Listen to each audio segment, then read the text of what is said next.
Hi everyone, I'm Wendy, and today I'm showing you a whole food plant-based key lime pie. This recipe is special to me because I created this sweet treat for my sweetheart.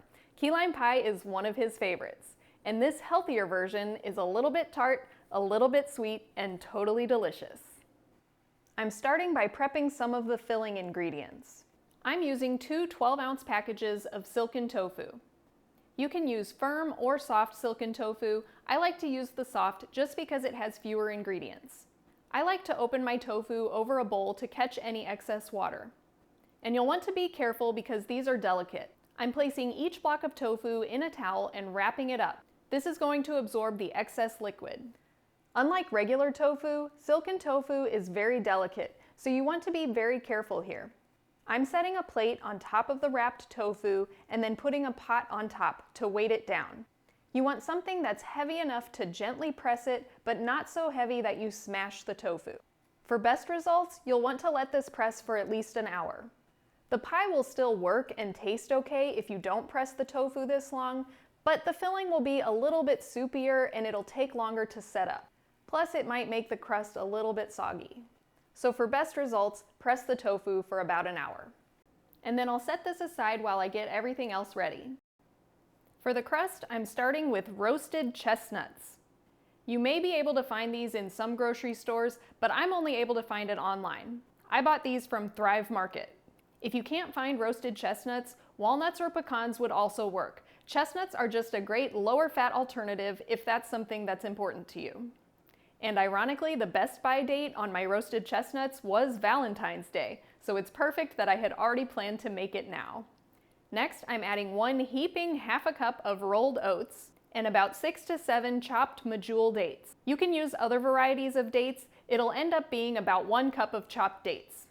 And finally, I'm adding half a teaspoon of cinnamon. I like to pulse this a few times just to get it going, and then I'll run the food processor for probably about 30 seconds or maybe a little longer, just until everything starts to come together. If everything stays together when you squeeze it between your fingers, it's ready to go. And then you'll dump that out into your pie plate and press it flat. If you want, you can use the bottom of a glass or a measuring cup to make sure it's perfectly even, but I just use my fingertips and take my time to press it out. It'll end up being about 1/4 of an inch thick, and I press it so it goes about halfway up the sides. And then I'll put that in the oven at 350 degrees Fahrenheit for about 10 minutes just to give it a head start.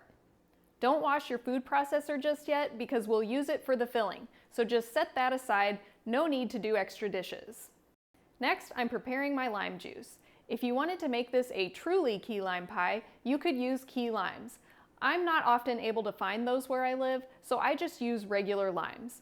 But whether you're using regular limes or key limes, this really is a labor of love because we're going to need 3/4 of a cup of lime juice. So I'm rolling my limes to get the juices flowing and then using my citrus press until I have 3/4 of a cup.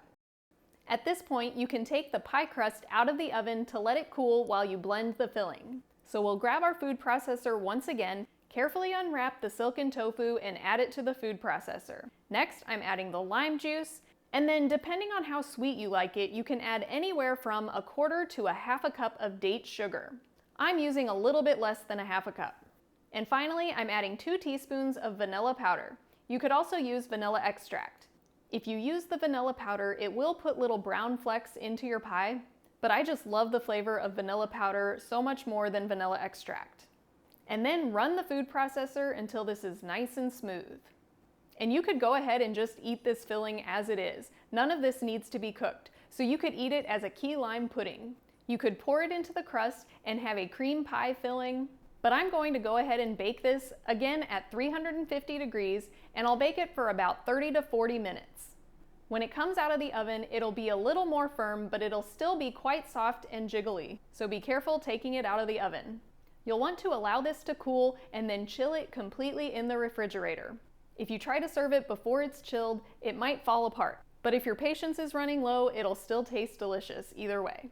I also like to freeze this and just take it out 10 or 15 minutes before serving. And of course, you could add toppings if you like.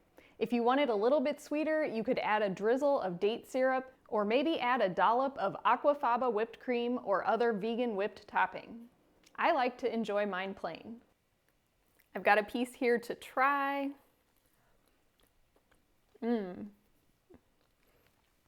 That first bite is a little sour with a hint of sweet, and it really makes your mouth water. Before you know it, you'll be looking for a second piece.